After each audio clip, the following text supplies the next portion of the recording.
Esse carro, galera, eu vou botar um vídeo aqui do lado dele roncando pra vocês verem.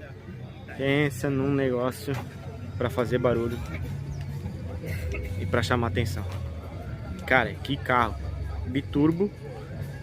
É um V8, ele é um Maverick. 5.5 segundos na pista, 1.500 cavalos. E aí, tá bom?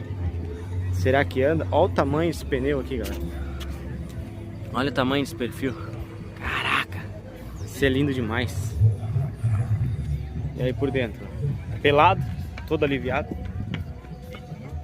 Cash tank, o clássico paraquedas. Esse carro é irado demais. Vem no guincho.